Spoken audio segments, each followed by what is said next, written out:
আসসালামু আলাইকুম ভিউয়ার্স, আজকে আমি আপনাদের সাথে পাফ হাতা কাটিং এবং স্টিচিং টিউটোরিয়াল শেয়ার করব। পাফ হাতা তৈরি করার জন্য হাতার যতটুকু লম্বা তার থেকে কমপক্ষে ৬-৭ ইঞ্চি বেশি লম্বা নিতে হবে। তো ভিউয়ার্স, এইখানে দেখুন আমি ৪ ভাঁজ করে কাপড় নিয়ে নিই।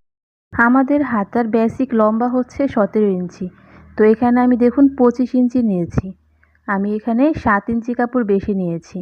তো আপনারা চাইলে এখানে ৭ ইঞ্চি কাপড়ই কুচির জন্য রাখতে পারেন, তবে আমি কম কুচি চাই তাই আমি ৬ ইঞ্চি কাপড় এখানে রাখবো। এখন ওপরে যে ৬ ইঞ্চি বেশি মার্কিং করেছি সেখানে সোজা একটি দাগ টেনে নিচ্ছি, আর আমাদের হাতার যে লম্বা ১৭ ইঞ্চি সেখানেও লম্বালম্বি একটি দাগ দিয়ে নিচ্ছি। তো ভিউয়ার্স, এই নিচের টুক হচ্ছে আমাদের হাতার লম্বা আর উপরের টুক আমাদের কুচি হবে। এবার হাতা যেভাবে কাটিং করতে হয় আমরা সেভাবেই দাগ দিয়ে নিচ্ছি। আমাদের হাতার যে লম্বার মাপ সেটার অন্য সাইডে আমি ৩ ইঞ্চিতে মার্কিং করে দিচ্ছি। নর্মাল হাতা যেরকমভাবে কাটিং করি সেইভাবে। হাতার মুহুরির মাপ আছে ৮ ইঞ্চি, তাই আমি ৮ ইঞ্চিতে একটি মার্কিং করে দিচ্ছি। আর নিচের দিকে আমাদের মাপ হচ্ছে ৬ ইঞ্চি, তাই আমি নিচের দিকে ৬ ইঞ্চিতে মার্কিং করে দিচ্ছি। এরপর স্কেল দিয়ে এই মার্কিংগুলোকে মিলিয়ে নিতে হবে। এবার আমরা কুচির অংশ কাটিং করব। তো হাতার যে লম্বার মাপ সেখানে ৫ ইঞ্চিতে এইভাবে করে মার্কিং করে দিতে হবে। এবার ওপর থেকে এইভাবে একটা রাউন্ড শেপ দিয়ে তারপর ওই ৫ ইঞ্চি থেকে হাতার যেই মাপ সেই মাপ পর্যন্ত মিলিয়ে নিতে হবে। একটু খেয়াল করে দেখুন ভিউয়ার্স, তাহলে কিন্তু আপনি বুঝতে পারবেন। একদম ওপরের কোণার দিক থেকে দাগ দেওয়া শুরু করতে হবে, তারপর ৫ ইঞ্চি দাগকে মিলিয়ে হাতার যে আর্মহোলের মাপ সেই মাপ পর্যন্ত মিলিয়ে নিতে হবে। তো এইভাবে করে মিলিয়ে নেওয়ার পর এবার কেচি দিয়ে কাপড়টিকে কাটিং করে নিতে হবে।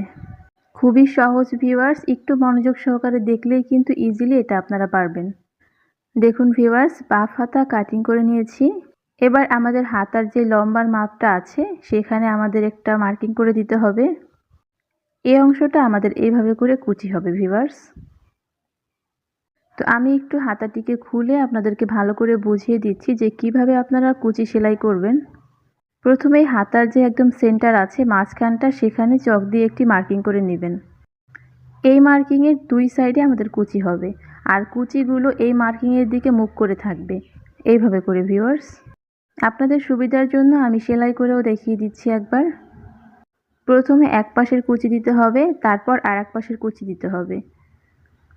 তো এই জন্য আমি মাঝখান থেকে কুচি দেওয়া শুরু করে এক পাশের কুচিগুলো দিয়ে নিচ্ছি, আর কুচির মুখগুলো দাগের দিকে ফিরিয়ে তারপর দিয়ে দিচ্ছি।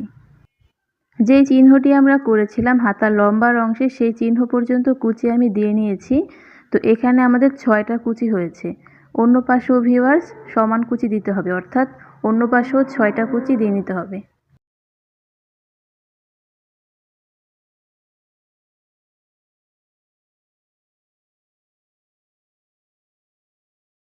দুই পাশেই কুচি দিয়ে নিয়েছি, আর এখন দেখুন এইখানটা এরকমভাবে ফুলে থাকবে। এবার নিচের দিকটা সেলাই করতে হবে। তো এটা যেহেতু নর্মাল পাফ হাতা তাই নিচের দিকটা নর্মালি ডাবল ভাঁজ করে তারপর সেলাই করে দিতে হবে।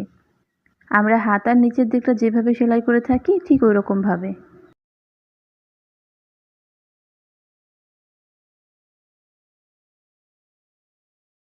নিচের দিকটা সেলাই করে নেওয়া হয়ে গিয়েছে, আর এরই সাথে কিন্তু আমাদের পাফ হাতা কমপ্লিট হয়ে গিয়েছে। এবার এটাকে ভিউয়ার্স জামার সাথে জয়েন করে দিতে হবে। জামার সাথে জয়েন করার পর এটার ফাইনাল লুক কেমন আসবে সেটাও আমি আপনাদেরকে দেখিয়ে দিচ্ছি। তো এইটা হচ্ছে ভিউয়ার্স এই হাতার ফাইনাল লুক। ভিডিও ভালো লাগলে প্লিজ লাইক কমেন্ট করবেন, নতুন হয়ে থাকলে সাবস্ক্রাইব করবেন, কোনো অংশ না বুঝে থাকলে কমেন্ট করে জানাবেন। ভালো থাকবেন, সুস্থ থাকবেন, আল্লাহ হাফেজ।